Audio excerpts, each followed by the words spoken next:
Now on the AudioVisual podcast, it's high school math teacher, Mr. Tyler Mack. This is my 10th year teaching, and I've noticed a huge shift as far as understanding responsibility, like as a student, and like what is expected. Is homework supposed to be optional? And I know that when I was in high school, yeah, there were a couple kids where they never did their homework, but it wasn't the norm. And that's kind of the norm now, that even if you assign homework doesn't get done. My thinking is like, I could assign homework, that's not going to get done, and then I'm stuck with failing grades because they didn't do their homework, but they know the stuff.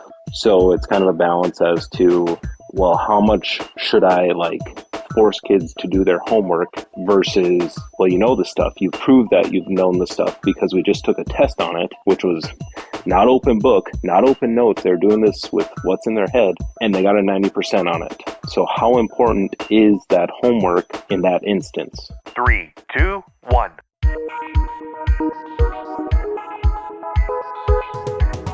Welcome to the AudioVisual Podcast, a podcast where you can get in-depth interviews with broadcasters, marketers, streamers, gamers, small and large business owners, and more. The podcast that shows everyone has a creative side, no matter what career field or hobby you do.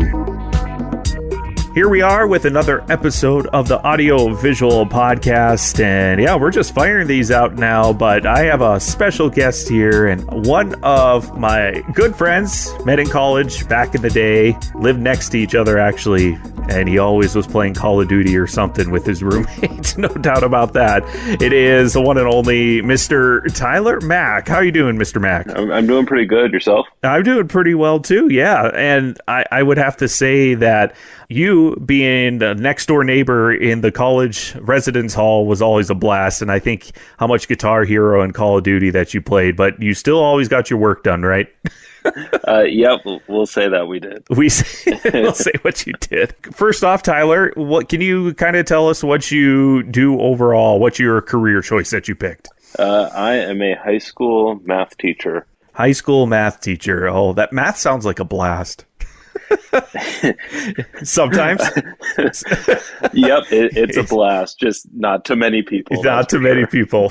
So, Tyler, what we're going to do here before we break down into talking about your career choice and kind of the creativity behind what you do with teaching and everything, I have some rapid fire questions that I have been asking all my guests just to break the ice and get to know you a little bit better. So, are you ready for some rapid fire questions? Let them shoot. Let them shoot. All right. So, rapid fire questions, and here we go. First one, pretty easy. What is your favorite color?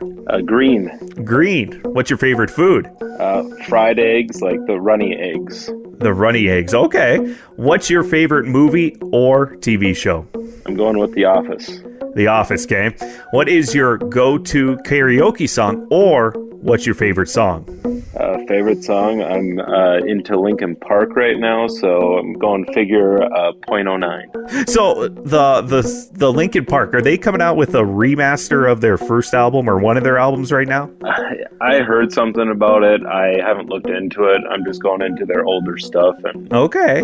Yeah. Yes, and of course the late Chester, that he was just had that voice, didn't he? That back for Linkin Park. Oh, it's a great voice. You can't find that. Yeah, right. What is your favorite game? It could be a board game, a video game, anything like that. I got one of each. So right now, Unstable Unicorns is a card game. Having a lot of fun with that. Me and my wife are playing that.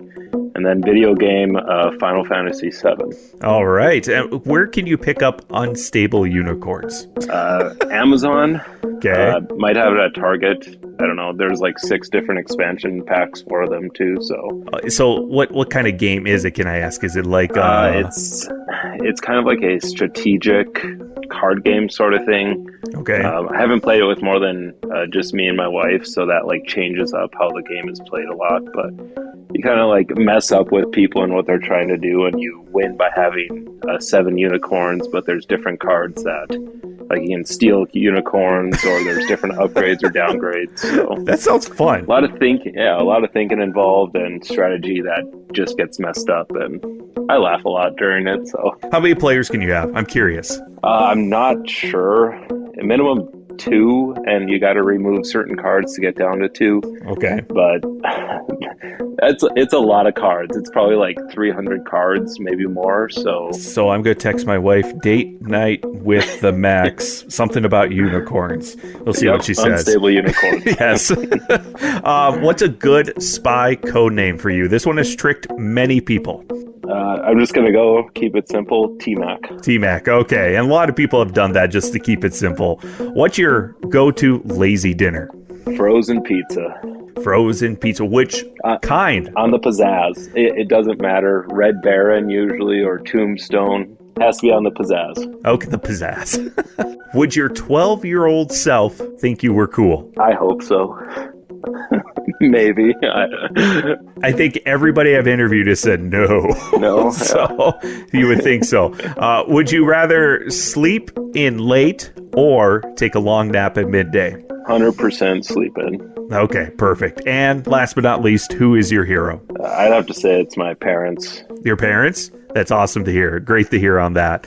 So once again, that was just a quick rapid fire question here with Mr. Mack, Tyler here. And thank you for doing that. You actually answered those pretty rapidly. You must have been prepared, right? Yeah, I mean, I'm a teacher. Got to have a little bit of preparedness going on. So a little bit of preparedness, yes, that makes sense for that. So before we get started here, we're just going to break down a little bit of your choice in going into career-wise or so, and kind of build on from there. So first off, let's start out with your background. How did you become a math teacher, and what inspired you to pursue that career in education? Well, starting off, there's pretty much 2 major choices going into college. I was thinking either going to engineering, one of those paths, and then just be a teacher.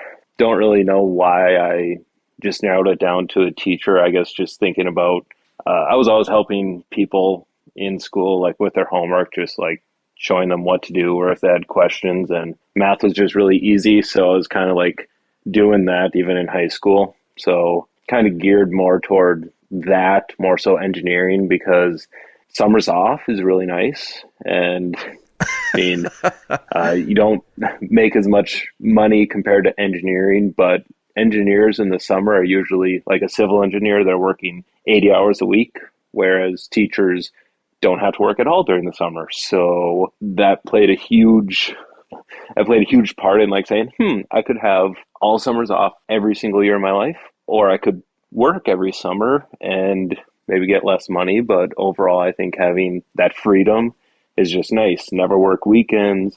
All major holidays for school is off. And a little bit more happiness too, just because you get a little more breathing room between everything from work and career stuff, right? Yeah, you don't have to work at home as a teacher, grading and stuff or prepping. So it's usually best to stay ahead of the game, but you don't have to. You can always just crunch yourself if you really choose. Not that that's smart, but it's an option. Yes. So kind of going back on the engineering side, because currently what I do with traffic safety and everything, I work with a bunch of engineers, and you are 110% right. It's in the winters are more relaxed, when it's cold in North Dakota. Still busy, working on projects and designing them, but getting ready for the summer. And I think you hit it right, is once summer rolls around, you don't even see them much because they're out there on the roads or doing something of the sort of engineering, just being busy designing and make sure the projects are going right. So maybe a good choice, definitely for sure on that, huh? Oh yeah, definitely. And you always have the fun time in the summer with friends. So you're always like, hey, are you available, today to do? And they're like, yeah, I got work. And I was like, I don't. So okay. That's really nice. And of course, North Dakota summers, they don't last too long. So got to enjoy it. Once again, we're talking to Tyler Mack. He's a high school math teacher. And him and I were just connecting here just because I plan on bringing Tyler here to talk a little bit more about video games here in the future. So we'll get to that part here a little bit later. I just wanted to let everybody know for that. But like I said, you're teaching math. You're at a small school, though. How small is the school? What's a graduating class there? About 30, mid-30s usually. What would you say some of the unique challenges and opportunities that come with teaching at a smaller school? Because it is a different atmosphere, you would say, than teaching a class that graduates 250 a year or 400 or something like that. Oh, definitely. Back in college, you have a practicum, and they usually go to like a different size school compared to where you do your student teaching. So I did mine at Central Campus, and I absolutely hated it. There was too much going on, too busy, just kids running everywhere. And for granted, it was only about 40 hours that I was there, but it was just so hectic, and I didn't like that at all. Some people love that. I don't. It wasn't good for me at all. And this is my first year at Velva, and it's actually a jump up to a big school compared to where I was at, which was at TGU Granville, where the graduating class was around usually about like 10. Yes. So this is like 3 times as big, pretty much. So math terms. Yeah, math terms. So this is a big school compared to where I was at. I know that makes perfect sense. It is a bigger school, but the connections that you make there with the parents, the students, the other coworkers of yours, they seem to be just more personable and more, I don't know, they just connect better, I think, in a smaller school. Because I know both of you and I, we went to a small Class B town, as they called it, for North Dakota up here. But what do you think of that? Do you think it's you can connect pretty good with a lot of the students and parents and teachers? Oh, definitely. At Granville, I had the same kids 7 through 12. So see them every single day, 182 days of the year, pretty much for 6 years.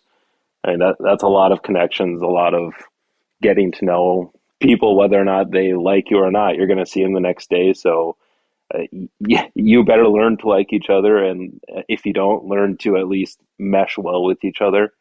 And you always have people that, maybe you don't mesh well, but you still go there and you do the best that you can. And the parents that you have and you meet and you see them just driving around or whatever, I can't tell you how many times I've been walking in the mall in Minot or just like around town in Velva and seeing different people just pull over and say, hey, Mr. Mack, and everything. And you're like, hi.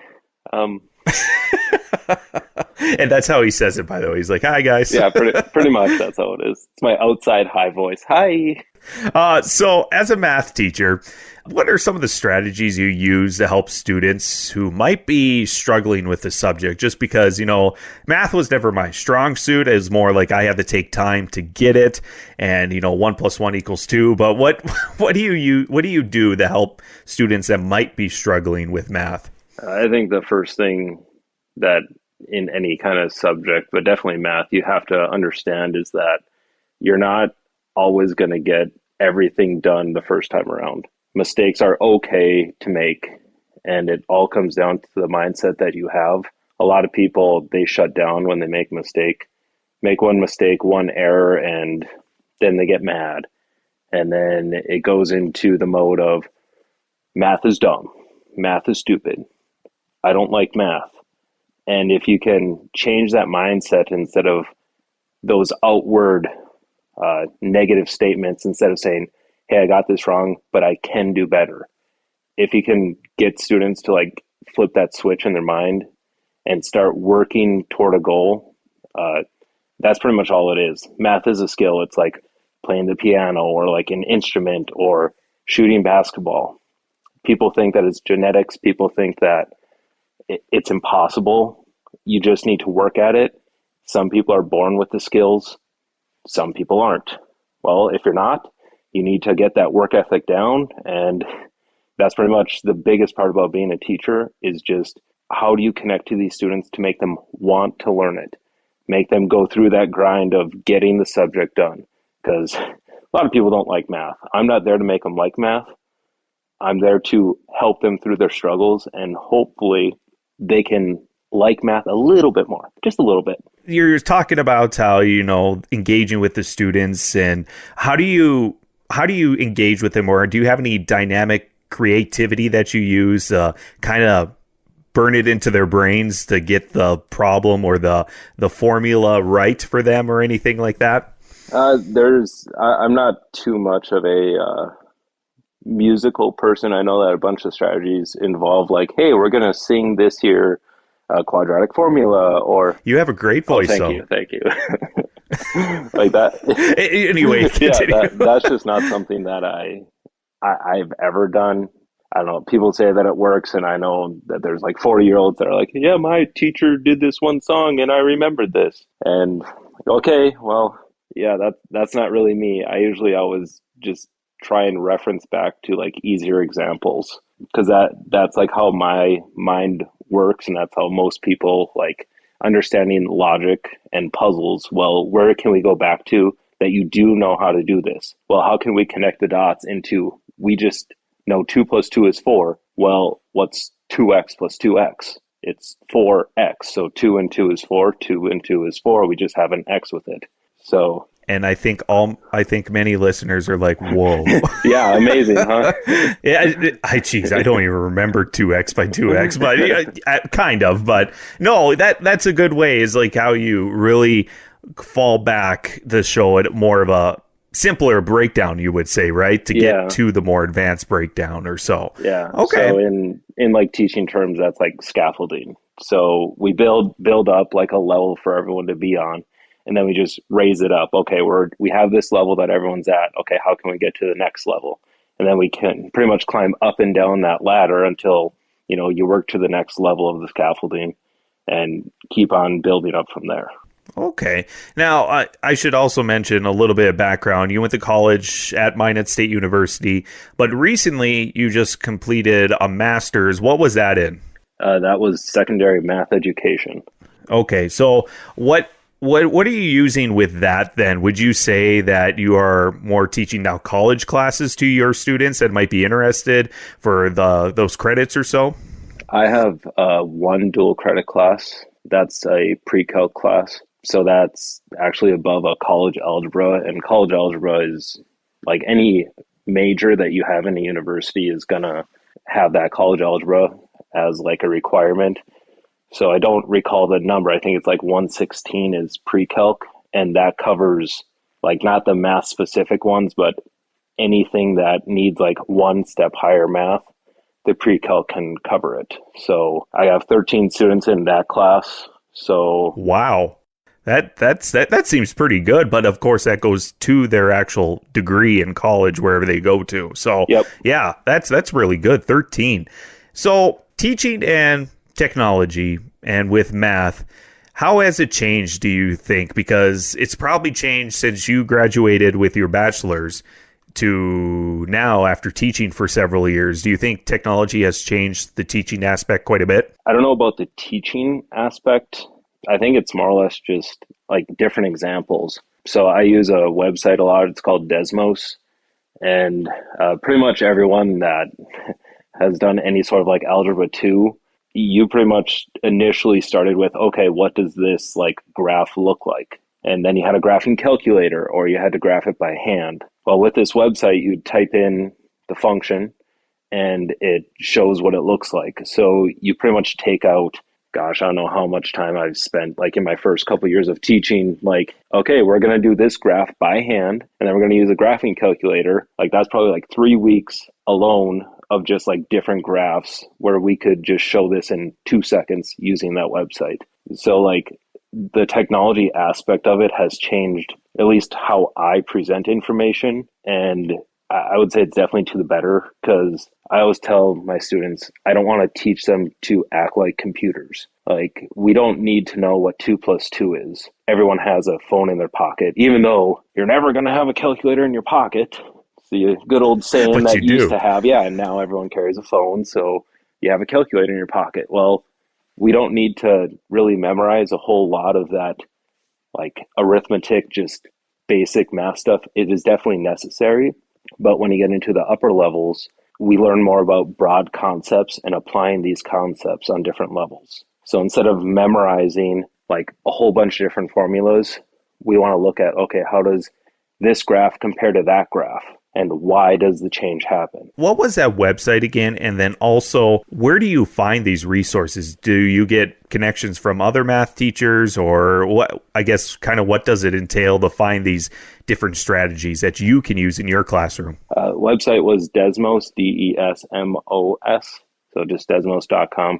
And a lot of this stuff has been through different workshops, and through my master's program, I gained a whole bunch of different aspects of, well, this is why, we teach the way we do. And the mindset thing was a huge component of the master's program, because especially when kids turn that, 16, 17, 18 range, they know what they want. And if you try and tell them otherwise, it's a battle. So they may not like doing the math, they may not want to do it, but at least if you can come to an understanding that, hey, this might benefit you, not in the math sense, but in an understanding and thinking logically and understanding how this is how the world works. And here's a good way to think through a process. So that's more for what I want to have these kids pull out into the real world, instead of memorizing what the quadratic formula is. Because unless you're on a game show, which you might be, you're never going to have to use that in real life. That broke it down nicely. Game show, that's one of those rare occurrences where it's good to know. But yeah. One out of every 1 million people are on a game show. Woohoo. Woohoo. So breaking down here, once again, we're talking to Tyler Mack here. He's a high school math teacher, and it's really interesting to learn all this because everybody in our friend group knows he's really good at math, and it's just interesting to hear his aspect of how he's breaking everything down in the classroom. What would you say, I guess, how do you balance your career and then having 3 kids? How do you balance all that? Because there's got to be time to grade papers, unless you just give the papers to the kids and they write something like a letter. No.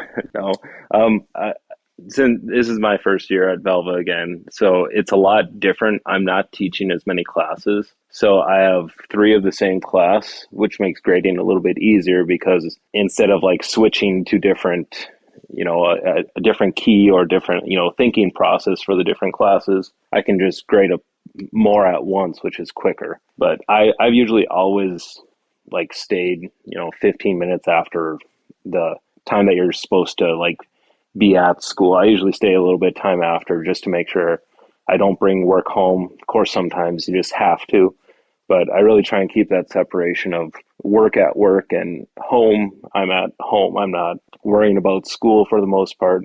Again, once in a while you just have a bunch of tests that need to be made, and as long as that's maybe once a week tops, I'm good with it. If I have to do it more, well, then I guess I'll have to do it. But my main priority, especially when the kids are young, they're only young once. So really just want to make sure you enjoy that time when they're little and they want to be around you a little bit. And when they're older, I guess we'll see what the kids want. How has being a parent, do you think, influenced your teaching philosophy or your approach? Do you think that's evolved? It, I guess, helped that aspect too? I would have to say that it's vice versa. Okay.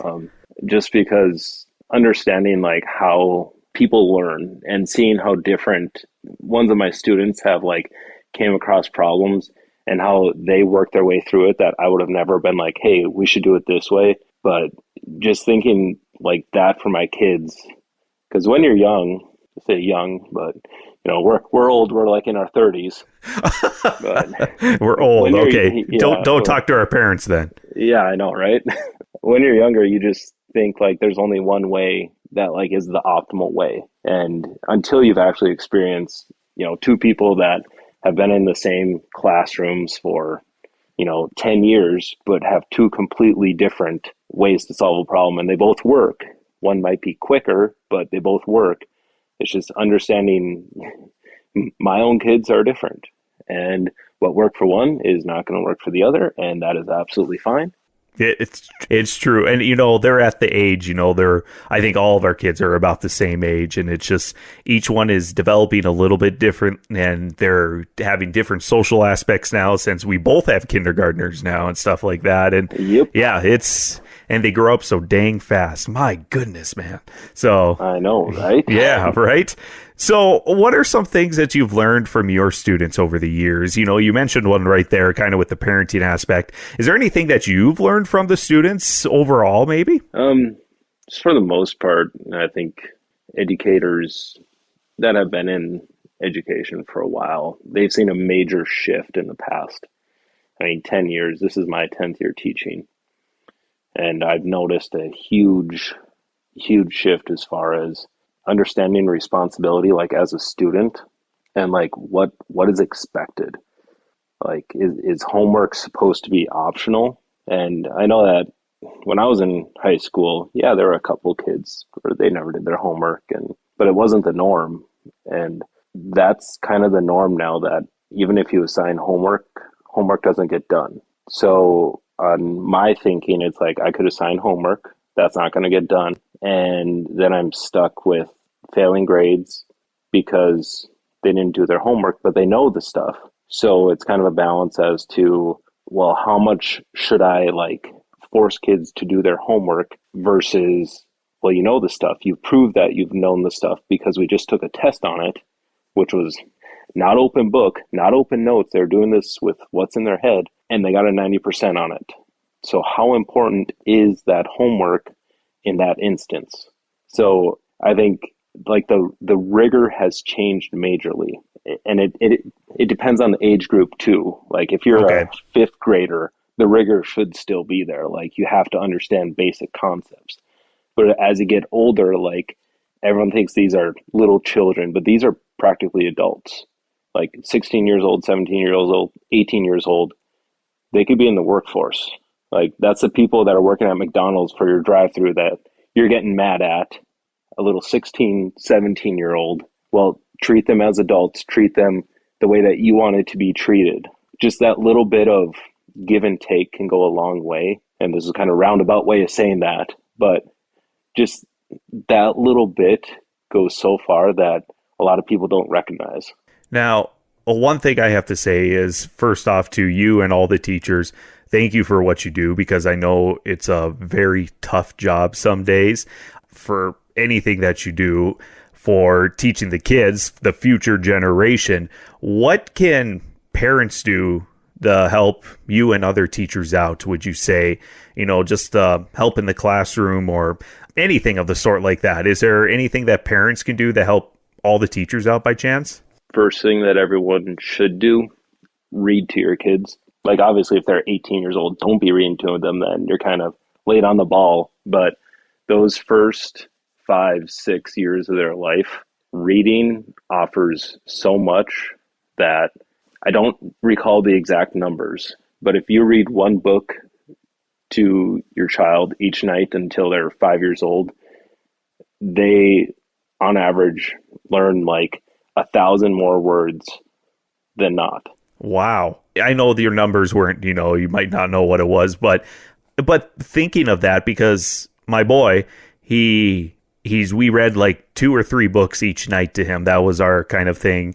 And now that he's 6, he's in kindergarten, he's reading books by himself now. And I'm just floored from the last, just a half year in kindergarten. I don't know what your kindergartner's doing with like that, but it's probably similar, I bet. Yep. She's reading books. She's reading everything, everywhere. Instructions, ingredients. Yes. And yep. Speed limit signs. You can't spell anything anymore. And like, what are you saying, Dad? Yep. Mm-hmm. It's no, and that little bit, like if you want to jumpstart your child's, road to being, or I shouldn't say being better, but having an easier time in school just for the reading aspect, just read to them when they're younger. Because everyone's like, oh, well, that doesn't help in math. How does that help in math? Reading scores affect math scores so much. I don't have the studies in front of me, but you can trust me on this. I trust you. I know you, so I trust you. Thank you. Yes. I don't want any APA format citation or anything on here, if that's okay. Fine. Thank you. We won't get into that. Before we kind of break down into some of the gaming stuff or anything like that, just have one more question here related to kind of the teaching aspect is, what advice do you have to give for other teachers who might be struggling to find ways to engage or motivate their students? Maybe like math or something like that. Do you have any advice for teachers? This is a hard one, very hard one, because I am not what you would consider like a normal-ish teacher, I guess. Like my perfect classroom is having kids talk. Like, of course, not like about the random game or whatever, but like talking to each other about math and having like discussions about, oh, well, this is my answer, that's your answer. Well, let's figure out what happened here. A lot of people's classrooms, they want quiet. They want silence.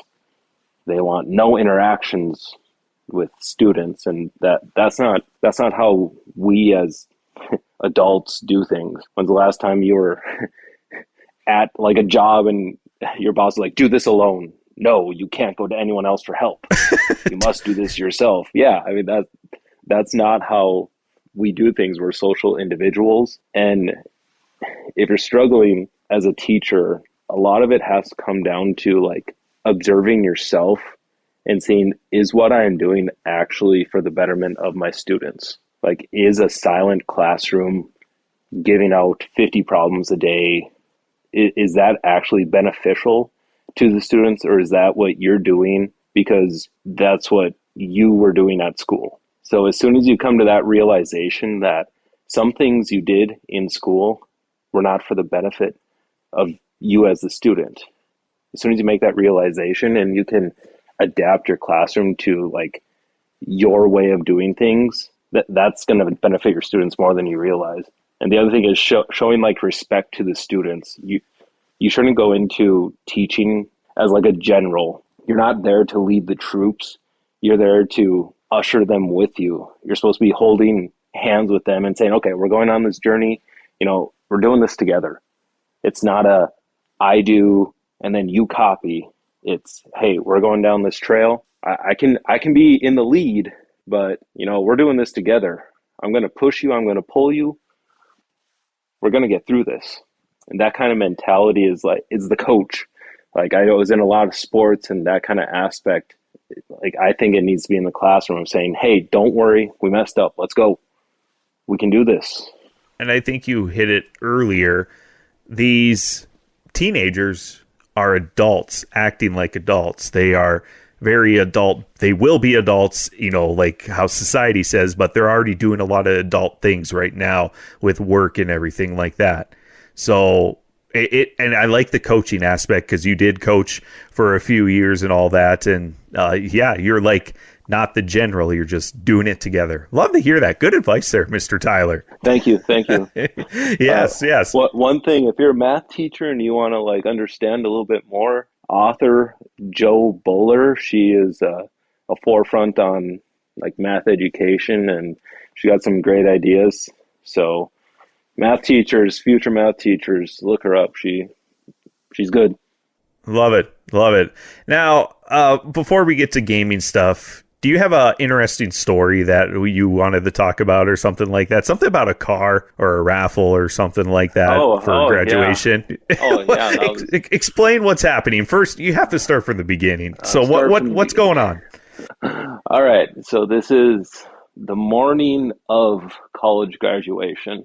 So I get a call, sleeping in. I don't know how early it was. It was probably like 9 o'clock. I get a call and they just say, hey, this is, I forget who it was, but we're just letting you know that you won the car in the raffle. And then it's like, oh, all right, cool. So then just hang up. Like they said, yeah, we'll get you your information, made sure the address was right. And okay, all right, well, just like, well, that's kind of cool. So then go out into the living room, and it's like, Mom, I want a car, I guess. She's like, what? It's like, yeah, some guy called. He said, I want a car for a raffle. And then she's like, oh my God, you want a car? Are you serious? You're joking, aren't you? You have to be joking. I'm like, well, I just got the call. Like, why would I joke about that? She's like, nah, you have to be joking. So like, no, like the guy he called, he said it was from the Knights of Columbus statewide raffle. And she's like, oh my gosh, oh my gosh. Like, she was way more excited about it than I was at the time. Maybe it's because it was like in the morning and I was probably gaming all night. So I was probably still sleeping. This is before I was drinking coffee in the morning. So I was probably sleeping still. So what kind of car was it, though? It was a 2013 Ford Fusion. Hey, so it's a free car. Yeah. It was like a $24,000 car that it's not for free. You still have to pay gaming tax and sales tax. So a new car for about $8,000. I'll take that. I mean, $8,000. That same car is probably worth at least $60,000 right now with inflation. So, I mean, yeah, probably, man. The math checks out. You can trust me. Let's ask the non-math podcast hosts to see what inflation is with that car. I like it. Yeah, I like it. Good. So, like I mentioned a little bit earlier, Tyler and I will probably appear on a few episodes together, not talk about math. I know math is super exciting for the entire world. Tyler's like the leader of the math world, right? No. Oh, definitely. Yep. But there's one thing that pushes glasses up on nose. Yes. So the one thing we were going to talk about gaming here, not too much about this episode or so, but I just wanted to see kind of what he's playing right now or what's he looking forward to before we kind of break down in a future episode, kind of a more specific, maybe some other subject in the gaming world. So Tyler, what are you playing right now? Right now I am playing Dragon Quest 11, and that's on the Switch. So it's kind of an older game. I think it came out around 2017, and then they ported it to the Switch. So, and that the Switch is what you've been mostly gaming on lately, haven't you? Yeah. What was it? 2 years? I think I've had it. So it's just nice with the kids. You don't have to be, at the TV. You can take it and, you go into handheld mode instead of being attached to the TV. So it's nice if you got to watch the kids a little bit and move around. I could see it now. Honey, where are you? Yeah. I'm using the bathroom. Yep. So, okay, yeah, I've been playing actually Marvel's Midnight Suns. I still haven't finished it. I'm enjoying it immensely with Marvel characters and the card game type stuff and all that. So that's what I've been playing for a little bit now. Just trying to get that wrapped up. I know a lot of our friends are playing like Hogwarts Legacy or something like that. So the new game. Have you heard of that one? Yeah, I have heard of it, but I think it's coming out for the Switch in July. I want to say it's a later port, as usually most things are.